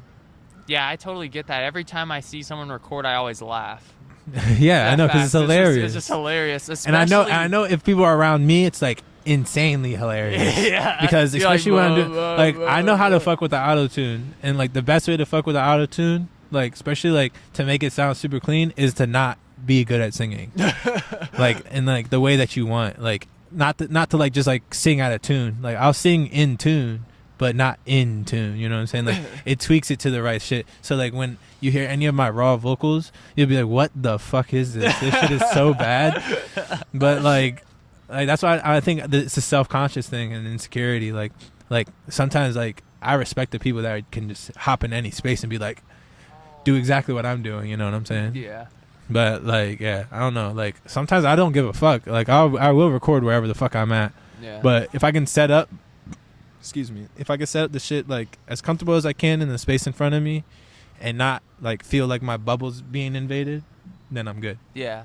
Would you like ever do like a retreat like if you seem like you just really like your like room like No, I'm about to do because I've learned like doing it's not just about my room. It's about just having a comfort space. Like yeah, you know? Yeah. So like just putting down the money to get like a spot like for this next project that me and Gianni plan to work on, like we're trying to like go to another country and just be there for like a month and just have like a B&B, and we'll both have our own rooms and just like be there. Like, Yeah. and then like when you're in a place for like a couple of days, it becomes like yours. Yeah. In a sense, if you set it up the right way. If you can walk into space, and you're like, oh yeah, I can make this shit work. Like, you know, then you're like, okay, I'm gonna really make it work. Yeah. But like, there's some places like when I was in like Paris and shit, like I was staying at my homie Canon's crib, and like it's kind of small. Like the space that I was staying in was like the living room area. So, and I was there for like weeks, and like I recorded one song because everybody like dipped. Like they work like every day, but every day I wouldn't do that. Like, whereas like every day I would if I had a more comfortable space. But it was just because like by the time like I tend to like start recording would be later on, people start to come home, and I'd be like, I don't know if I can keep recording. You know. So. Yeah. Nah, I feel like also like where you're around like affects. Bro, I feel like if you went to Brazil, like you're about to make some tropical, like lit comfort vibes. Possibly. I mean, I feel like I feel like the Bloody Geeker shit was like more gloomy in a sense. Yeah, no, I feel like UK gives that vibe. I mean, yeah, that's what I connect with more for sure. That's why I like it out there. Yeah, I don't know. I don't really. I just really like your emotional stuff. Maybe I just need to like re-listen to everything, but I can't really think of like a super happy song. I don't really have happy songs. Yeah, literally. I was like, so I don't even imagine a tropical vibe Brazil. But I would do something on like that type of time, and like I could take like different attributes from that. Like I'd probably like be like inspired by whatever music I would start to hear being out there, and be like, yo, let's bring these aspects into like what we're doing. Yeah, like the God. Like, because the thing about like if you go down to like South America, like I haven't been, you know what I'm saying, but like the but like rainforest. I know from the music and like the culture that I've like witnessed on my own, like it's like way more emotional, like in a sense, like it's got way more like feel to it. So I feel like I'd try to bring those aspects out if I did go there, but I would have to be in it to do it, you know what I'm saying? That's why like for the Bloody Geeker shit, like it doesn't have like all these attributes of like, you know, like the UK sound of like production or anything, but it like has a feel of like me being there, you know what I'm saying? Yeah. Like, And actually, I would say a happy song is No Regrets. yeah, but it's also I guess the feeling of it can feel more happy, but like I don't know. No, it's low-key. But it's low key depressing. Like, Yeah. like I'm like literally talking about what it said. Like I can't take it again. My eyes roll back in head. Yeah. Eyelids still open wide. It's like I'm talking about being too fried, basically. Yeah. Like putting myself through like shit I know I probably shouldn't, you know. But it's I have no the regrets. vibe of it But I have is no happy. regrets. Yeah, yeah. What's like some memories you have like with those prime days? Like what were you feeling? Like what about that show when were you there when they were like standing on the buses? Yeah, I performed at that show. Oh really? What was Yeah. that like? That was amazing. Probably one of my favorite shows I've ever done. Yeah, like that. I love shows like that. Mm-hmm. Like we weren't even supposed to do it there at that spot.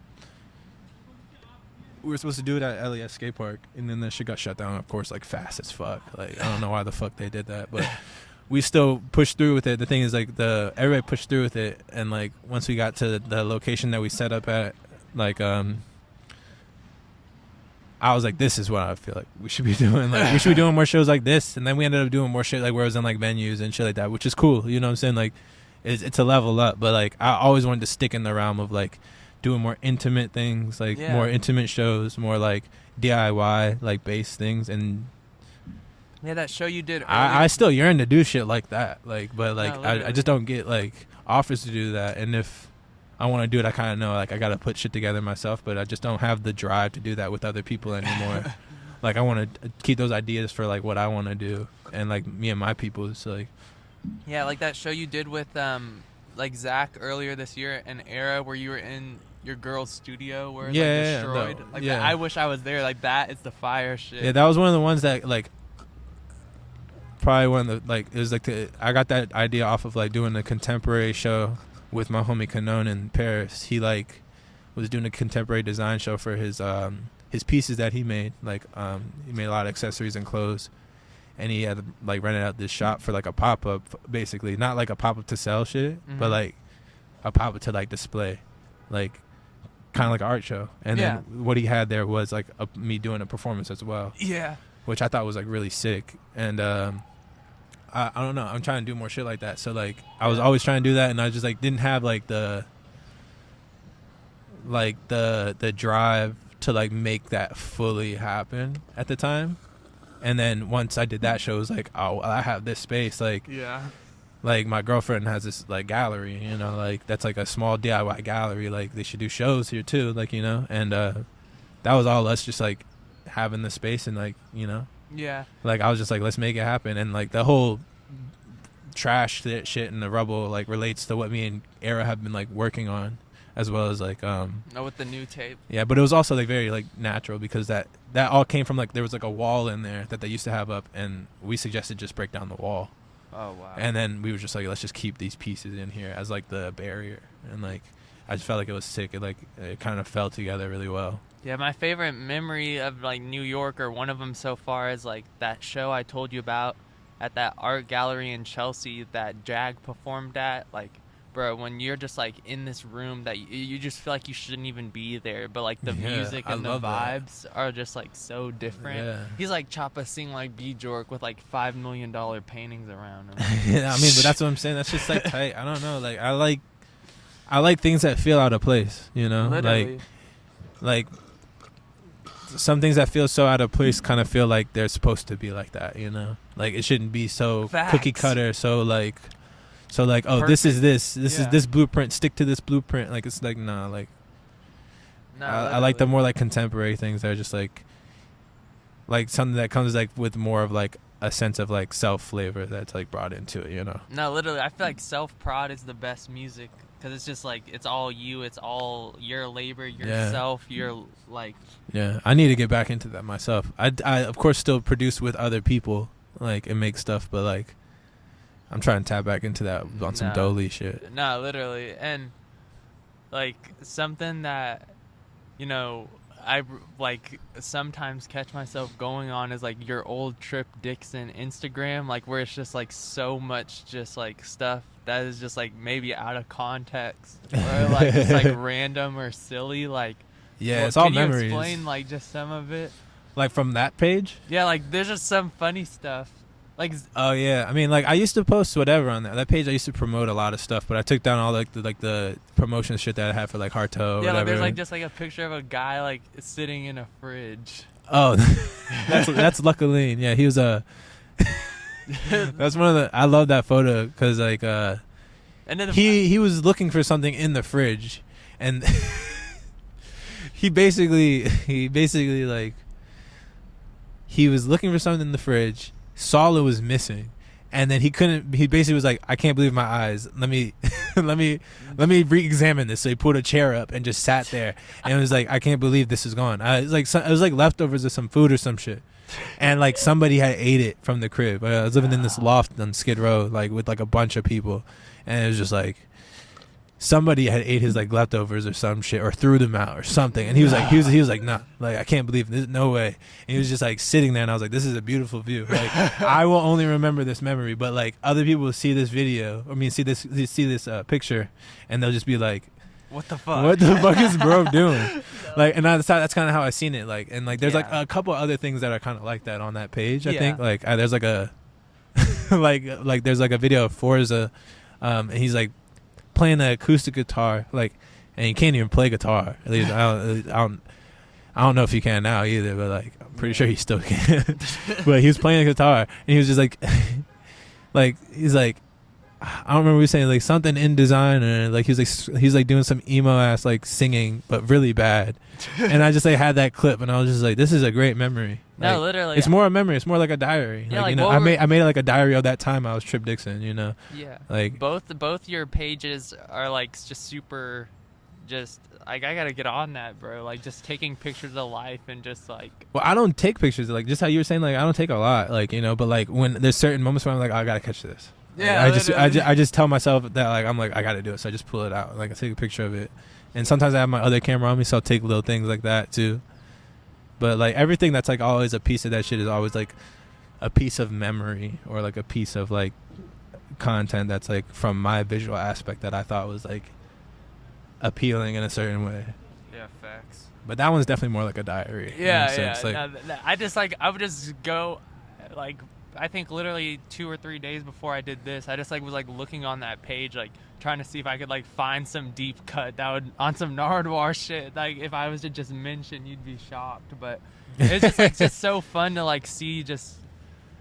Like, I even feel like I was living that shit. Like, it just is lit. Like, that. Well, I mean, it's all lit. POV. Yeah, literally. It's all POV. That's what I'm saying. Like, the whole visual aspect of it is, like, what I see visually pleasing. So, yeah, I want other people to catch that. And if they find that pleasing, if they enjoy it themselves, like, that's cool. You know what I'm saying? It's the same thing with the music. Like, I made it for me. Like I didn't make it for nobody else. Like, if other people are connecting to it now, like, that's sick. Like, you know, but, like, I don't give a fuck. Like, it's all personal, like, personal point of view, like, you know, and like, and I visually like take in things that I think a different way than other people do, like, not even like on some like better than or like worse than other people's shit, like, not even for comparison. It's just like more so like I just view this differently.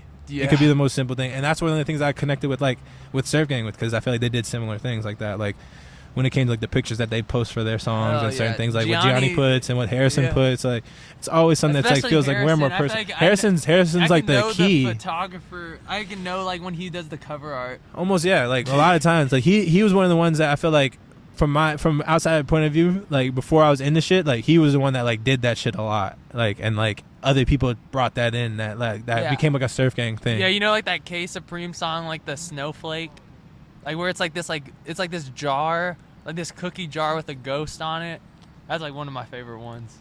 I know what song you're talking about, but I don't remember that cover. But that's that I know exactly the style that you're talking about. I know what it looks like. It just explain looks so it. I'm just cool. like, I just gotta like get that eye, bro, and like I like nah, bro, it's not even about getting the eye. It's just about like using the eye for what you fuck with, like, you know, like we just fuck with shit like that. We fuck with visually like captive things. I brought my little. This is my little trinket. I just brought it.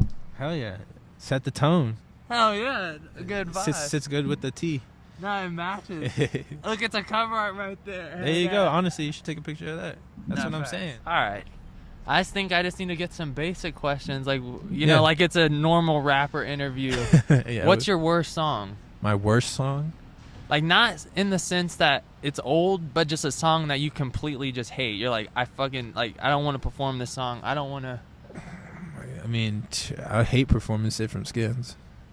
Oh, yeah. It's just always the biggest one. That's my. It wasn't something I cared about like that at the beginning. Like, it was just something that kind of like just brought the aspect of what the other songs are that tape out. Like, yeah, literally. But it was like the hitter. Like, we knew it was a heat. Like, we knew it was like a solid song. It was catchy. It had like a certain feel to it. Like, that is like other people, the masses would fuck with. Like, you know. But like, I definitely don't really like performing that song at all. I think that's like gonna be my go-to question with. But I don't. I think I've like after on tour, like, I don't know. I've kind of like gained a more like appreciation to performing more. But that's definitely one that sticks out for sure. Like, performing is, I don't know. It's like performing on like when I was doing the shit with Snow Strippers for the tour. Like, it's so much bigger crowds. You know, there's all these sold out crowds and bigger venues. Like, so it's hard to be like, you too, bro. It's always like those little things that like I think about, like the little details, like, okay, I know I'm on stage with a lot more people that probably don't know me. I should probably perform the things that most people fuck with me about. Yeah, right. Whereas like if I do a more intimate show, I can perform any song I want. Yeah, like, right. People aren't really gonna judge me for it. Like, yeah, I honestly want to see you do that one you were talking about earlier, like that cry, or you cry on it live. Like, if you I can send you the song. No, like do it live. Like, you're like actually. I'd probably never perform that song. I think like a lot of the songs that are like that, like, you know, like maybe I'd perform, but like at your like top 5% listener event, like the people who really fuck with you, or like something that's really intimate, like that is like it fits the feel of the song. Like, that's not a song like I could just get on a big stage with a bunch of people that don't know me, sold out show, you know, like, and be like all emotional. Like, I could if I really like tapped in, like, but like people aren't gonna fuck with that song like that, like, because it wasn't the song that I think people fucked with like that. Like, you know, I fucked with it more, like, you know, because it's so emotional. Right. A song that you want to redo with the knowledge you have now. Damn. Like, your mix on it was you wish you could mix now. You would have changed the lyrics. Man. my harto shit, I guess like sheesh. I don't really know. I feel really content with a lot of things that I've made. That's great. Besides the stuff that I made before, I really changed my name to Harto. Like there were probably like some lyric aspects. Like I guess if I really had like, yeah, I really don't know, bro. Honestly, I don't know. I feel like I'm very content with the things that I make because I spent so much time doing it. That's literally great. Like I feel like there is some songs here and there though. Like like there's like I'd probably like approach it with like a better feel of recording. Like I'd probably record it in a more like clearer notion. Like I gotten better with like how I pronunciate and like shit like that without making it sound fucking boring. I don't know. Like I feel like a lot of songs I'd probably do that. Yeah, that's a hard question. I'm not gonna lie. All right. Just one more song about one more question about songs. Yeah. What song have you made that you think you've had the most memories with? That I've had the most memories with. Like a song that you play and it takes you back to the time, or you were listening or making this song like in a crazy time, or like. And that one song I mentioned before, the XV, not the crying one. That one definitely does. That one does bring me back, but I don't listen to that song like that. Whereas the XV joke, like I listen to that one kind of randomly, like throughout the weeks, and like I don't know, I still listen to it and I'm just like, man, I remember how I felt. What's the last song that shocked you? Last song that shocked me that I made? It can be one that you made. Oh, you're talking about that anybody made? Yeah, anyone, but it can also be you as well. You can answer it for both. Know. Like you were like, damn, like fuck. My homie Hal, he's the drummer of Mitsubishi Suicide. He has a side project that he does. It's like I guess it's his main project now because he does like everything for it. But it's called 300 Skulls and Counting. And when I came across his project that he made, I was blown away personally.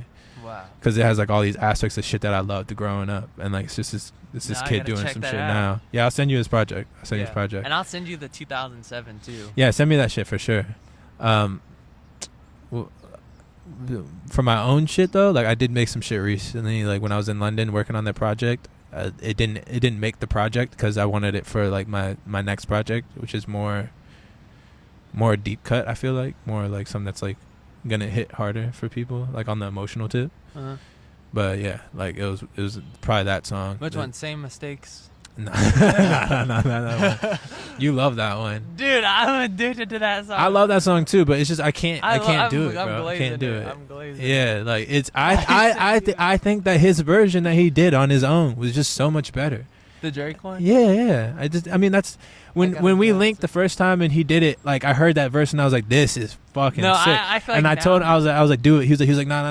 And then after he did it, he then explained to me that he did it on the song, and I was like, okay. And it kind of stumped me while I was trying to record it then, and I ended up recording it later because I try to be like, fuck it, it's like something already, because I was telling you I don't really like doing the stuff that's already something else. It's the same way I feel about a verse. I wouldn't want somebody to recycle a verse. Yeah. Not on a bad part on his tip. It was more like I was like, bro, this shit is so good that what you did already, I think that this shit shouldn't be a thing. I think it's like his version, like of the on the Drake beat is better, but I just think it's just that beat. Like you need to like just use that beat. I already started to do a song. That beat is it just didn't make the. I have not been recording like that at all in the last like year. That beat is crazy. Like shout out to Mimics and Gianni fucked that one up. Like so, I was using it as like a filler. Like it was like my intro for like all my shows and shit. Like, but like that's like a that beat's gonna get used. Mimics asked me about it recently when I saw them,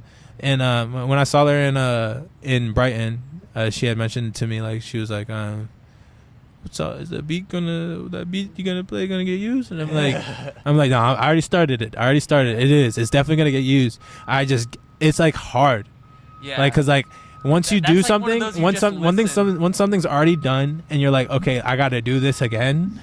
Like, I'm like, fuck. Like, No Regrets was like that. Somebody else was on the verse, and then like I had to take them off, and then like when I did it, like it was so. I did like 3 versions of it. I never do that. I never make 3 verses of one song. Like that shit is fucking annoying. I want to make one thing. And like that's, but it's trial and error with everything, so it's all cool. Yeah. But like it was like that with that, and then like it was even like that with Sit From Skins because like Mo was on it originally, and like since I didn't really fuck with that version of it as much, it was easier for me to just tap back in and just But since I fucked with the version of No Regrets like a good amount, and it was stuck with me, like it felt right, that it was hard to go with that. So the same mistakes felt kind of similar. Like it's like, oh, this is something that somebody else already did, like even though it wasn't the beat, but I was going in after this verse that was already done, and it wasn't even his whole verse that he did on the other shit, and I was like, oh, man, the other one is just so much better. And he redid it, and like it was cool, but it just wasn't as good. And I was like, bro, it's just hard to do stuff after shit's already been done, and like you were solidified with like this idea was like this, like because even I was playing that shit with my other homie who doesn't even know about any of the shit that like in London or any of that stuff, like the people I was working with or anything, and he was like, nah, you definitely got to put that on tape, and I still didn't. I was just like I was like, I don't know, it just didn't feel right. Maybe I should have like put it in the cut, like, but I don't really care. That's just a loss to time. Yeah. It's just like it only exists in your your Discord. Yeah, in my Discord. Yeah, facts. Well, all right. What have you been like bumping, or like what's your like media of the week? Like what have you been really fucking with this week? This week? Oh, well, it's only Tuesday, but last week. Last week. I don't know. Me and my girl kept playing that fucking relationship song with Young Thug and Future, and that shit's been on repeat. That's become the anthem recently. I don't know why. We just play that shit. They run that shit to the ground. I love that song. But I don't know. I came across like this when I was in London. Came across this shit. I think it's just called Pretty Boy with Soulja Boy and Lil B, and it's I don't know, it's a heater. It doesn't say who's producing it, but I could tell it's Young L, bro. I know it's Young L, and that beat is so hard, and the way they just slid on that shit, like the vibe of that shit's dummy hard. And then like that other person I mentioned, my homie Hal, 300 Skulls and Counting, that's always on repeat. Like it's just so good, like honestly. So those are like the top ones I feel like. Like from what I really know. TV show like media you with jacking last week. This week, me and my girl were watching like a lot of movies, and we watched 3 movies back to back. We were just like really fried, stay up all night, and just like we're watching these movies. And one of the movies that stuck out the most was this shit called Some Voices. Oh. It's like based in London. With the girl is with just the theme of your life. I mean, I guess so. Like, I mean, I've been going there, but like, I don't really think that like I'm tapped in like that. Oh, right. But like, it's just certain aspects of like certain media has like stuck out to me from that. And Some Voices was like really good. Like, it kind of reminded me of like some Beautiful Mind shit. Like, it's like it's I don't know. It was really good. That one was really good to me. And then like I watched like a couple little random like animation shits online, like. I forgot the guy's name, but he made this shit with his wife. It's called Donk. The animation of it is just really interesting. Like it's a pretty well known, like it's a pretty well known animator. He has like a style that's like, I think he's worked on a lot of shit with like Adult Swim, but I can't really tell. His animation's just like kind of out there. Yeah. And then I don't know, just random shit like that. Honestly, like That's the media that I played like recently, and I've been watching. I forgot the name of the anime. I've been watching that on repeat since I found it on like on Insta. But then my homie sent it to me before I watched it, and he's like sent me the link to it. Like, so I was like, bet, like you just helped me. So that, and then I feel like there's one more thing I was watching like that was like really stuck in. Oh yeah, I've been watching hella like Super Milk Chan and shit. Like, there you go. Like. That's been the background. No, of course. Oh yeah, I got tapped back into. I'm always in like with South Park and Sopranos. I'm always on and off. But like right now, I'm like super into Sopranos again. Yeah. Like it's the time of year for one, but as well as like it's been like an inspiration for like the project me and Gianni are doing. So yeah, that's what I was gonna say. Yeah, I like use a lot of like vocal samples from Tony, like and that shit, and like little things like that just hit home. They just feel well. Yeah. For me, B-Star Season 3, I just watched that. Yeah, I remember so you were I'm talking about that. I am like, honestly, I would say that'd be like the last thing that wowed me. I was like really I gotta impressed. tap back in. I was really fucking with it. Because everybody was hating on that shit for a good amount of time with the first one, and I get it. Like, I totally get it. But I don't know. I really fucked with the first season. I just never tapped back in, honestly. Yeah, but this third one, it's like, this is what I thought the show was when I first tapped in. Like, it's like badass now. Like, I'm telling you, like, it's like, I'm not ashamed to be it. I'm not ashamed to, like, watch the show. Yeah, I gotta see what's going on. And then last week I was honestly on some like throwback vibes. Like I was just listening to like old Summers and like No Type by Ray Shrimmered. Oh yeah. I don't got no type. I was listening to What Do You Want? Nah, me and my girl was like, when we were listening to all those songs and like watching all those movies, there was like, we ended up coming across that fucking swing song. I forgot about that shit. Oh yeah. They were hit makers. Up Like maybe I shouldn't say that, but Up Like Donald Trump. I've actually been bumping that.